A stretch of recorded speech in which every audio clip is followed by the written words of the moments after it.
முல்லைக்காட்டு குரங்கு. முல்லைக்காட்டுக்கு புதிதாக குரங்கு ஒன்று வந்தது. அந்த குரங்கின் பெயர் கிட்டு. அது நிறைய மந்திர வித்தைகளை செய்து காட்டியது.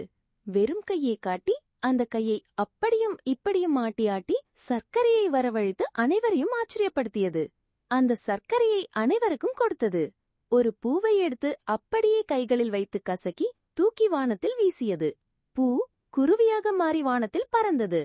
அதை பார்த்து முல்லைக்காட்டு முயல்களும் எலிகளும் யானைகளும் மான்களும் ஆச்சரியப்பட்டன. அனைவரும் கைதட்டி மகிழ்ந்தனர். வித்தைகள் காட்டிக் கொண்டிருந்த குரங்கு திடீரென கூட்டத்தை நோக்கி, "உங்கள் தலைவன் யார்?" என்று கேட்டது. "எங்களுக்கெல்லாம் தலைவன் சிங்கராஜாதான், ஏன் கேக்குறீங்க?" என்றது எலிக்குட்டி. பதிலே சொல்லாமல் சிரித்துக்கொண்டே சிங்கத்தின் குகைக்கு கிளம்பியது குரங்கு கிட்டு. சிங்கராஜாவின் குகை வாசலில் நின்று கொண்டு, "ஏய் கோழை சிங்கமே, வெளியே வா, தைரியம் இருந்தா என்னோட மோதிப்பார்" என்று கூப்பிட்டது. குகைக்குள்ளே இருந்து நரியாரும் சிங்கராஜாவும் வெளியே வந்தனர். "வணக்கம் குரங்காரே, நீங்க யார்? உங்களை இந்த காட்டில் பார்த்ததில்லையே, ஏன் கோபமாக கூச்சல் போட்டுக்கிட்டு இருக்கீங்க?" என்றது நரியார். "நான் இமயமலையிலிருந்து வருகிறேன். கடவுள் எனக்கு நிறைய மந்திர சக்தி கொடுத்திருக்கிறார். மரியாதையாக இந்த காட்டை என்னிடம் கொடுத்துவிட்டு ஓடிவிடு, இல்லை என்றால் உன்னை ஒரே நிமிடத்தில் அழித்து விடுவேன். தைரியம் இருந்தால் என்னோடு சண்டை போட்டு ஜெயித்து காட்டு" என்று சிங்கராஜாவை சண்டைக்கு அழைத்தது. தன்னுடைய வெறும் கையை அப்படி இப்படி ஆட்டி அதிலிருந்து சர்க்கரையை வரவழைத்து அஸ்குல் அஸ்கா குஸ்கு புஸ்கா என்று சொல்லி சிங்கத்தின் மீது வீசியது. சிங்கத்துக்கு ரொம்ப கோபம் வந்துவிட்டது. "மவனே, உன்னை அடிச்சு நொறுக்கிடுறேன்" என குரங்கை அடிக்க பாய்ந்தார். உடனே நரியார் சிங்கத்திடம் சென்றார். "சிங்கராஜா, இவன் ஒரு டம்மி பீஸு, இவனை நான் பாத்துக்கிறேன், நீங்க ரெஸ்ட் எடுங்க" என்றார் நரியார் நந்து. குரங்கிடம் போய் நரியார் பேசினார். "குரங்காரே, ரொம்ப பேசாதீங்க, நான் கூட மிகப்பெரிய மந்திரவாதிதான்.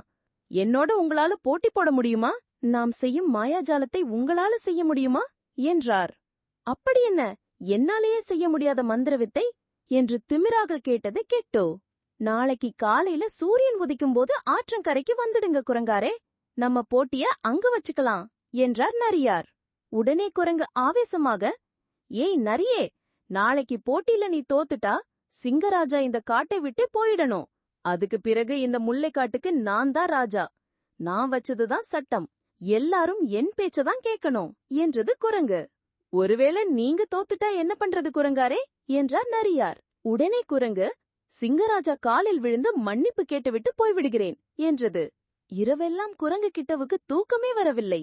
அப்படி என்ன நமக்கு தெரியாத வித்தையாக இருக்கும் என்று யோசித்துக் கொண்டே இருந்தது. அடுத்த நாள் காலையில் சூரியன் உதிக்கும் போது ஆற்றங்கரையில் நரியார் நந்துவும் குரங்கு கிட்டவும் சந்தித்தனர். முல்லைக்காட்டுல இருக்கிற அத்தனை பேரும் அங்கே கூடியிருந்தனர். சிங்கராஜாவும் ஆர்வத்தோடு வந்திருந்தார். இந்த நரியாருக்கு ஒரு மந்திரமும் தெரியாதே, எப்படி ஜெயிக்க போறாருன்னே புரியலையே என்று சிங்கராஜாவுக்கு மிகவும் பயமாக இருந்தது. நரியார் கிட்டவை கூப்பிட்டு ஆற்றுக்கு நடுவில் இருந்த ஒரு கொடியை காட்டினார். "குரங்காரே, அதோ அங்கே ஆத்துக்கு நடுவுல ஒரு கொடி தெரியுதே, அதை ஆற்றின் மேல் நடந்து சென்று எடுத்துட்டு வராங்களோ அவங்கதான் வின்னர். கைகளில் தண்ணீர் படக்கூடாது" என்றார் நரியார். கிட்டவுக்கு ஆற்றில் நடக்க தெரியாது. இருந்தாலும் யாராலும் தண்ணீரில் நடக்க முடியாதே என்கிற தைரியத்தில் ஒப்புக்கொண்டார். எப்படியும் நரியார் தண்ணீரில் விழுந்து விடுவார் என்று நினைத்தார் கிட்டு. இருவரும் தயாரானனர். முதலில் நரியார் ஓடிப்போய் ஆற்றுக்குள் குதித்தார். எல்லோரும் ஆர்வமாக பார்த்து கொண்டிருந்தனர். நரியார் தண்ணீர்க்குள் மூழ்கவில்லை. அப்படியே தண்ணீர் மேல் ஒற்றை காலில் நின்றார். எல்லோரும் சூப்பர் சூப்பர் என கைத்தட்டினர். அப்படியே பொறுமை ஆற்றில் நடந்த நரியார் ஆற்றின் மேலே நடனமாடினார். குரங்கை கிட்டுவை பார்த்து சிரித்து கேலி செய்து சிரித்தார். ஆற்றுக்கு நடுவில் இருந்த கொடியை எடுத்துக்கொண்டு வந்து குரங்கிடம் காட்டினார். "குரங்காரே, நான் ஆத்துல நடந்து போயிட்டு வந்தாச்சு. இப்ப நீங்க நடந்து போய் இன்னொரு கொடியை எடுத்துட்டு வாங்க" என்றார் நரியார். கிட்டுவுக்கு தலையை சுற்றுவது போல இருந்தது. அவர் எத்தனையோ மாயாஜால வித்தைகள் கற்றிருந்தாலும் இது மட்டும் தெரியவில்லை. இருந்தாலும் முயற்சி செய்யலாம் என்று நினைத்து ஆற்றுக்குள் குதித்தார். டொபுக்கடீரென தண்ணீருக்குள் விழுந்து விட்டார். "நான் தோத்துட்டேன், என்ன மன்னிச்சிடுங்க, இந்தாங்க மாணிக்கக்கல்" என்று சிங்கராஜாவிடம் கொடுத்து மன்னிப்பு கேட்டுக்கொண்டார். "குரங்காரே, எவ்வளவுதான் நமக்கு திறமை இருந்தாலும் ஆணவமாக இருக்கக்கூடாது, அது நம்மையே அழிச்சிடும்" என்று அறிவுரை கூறினார் சிங்கராஜா. மந்திரவாதி குரங்கு காட்டை விட்டே ஓடியது. சிங்கராஜாவுக்கும் முல்லைக்காட்டு விலங்குகளுக்கும் ஒன்று மட்டும் புரியவே இல்லை. நரியார் நந்துவுக்கு எந்த மந்திரமும் தெரியாது. பிறகு எப்படி நீரில் நடந்து காட்டினார்? எலிக்குட்டி போய் நரியாரிடம் கேட்டது. "நரியாரே, நீங்க எப்படி தண்ணீரில் நடந்து போனீங்க?" என்றது. சிங்கராஜா, "ஆமாம் நரியாரே, நீங்க எப்படி தண்ணீரில் நடந்து போனீர்கள் என்றார் சிங்கராஜா.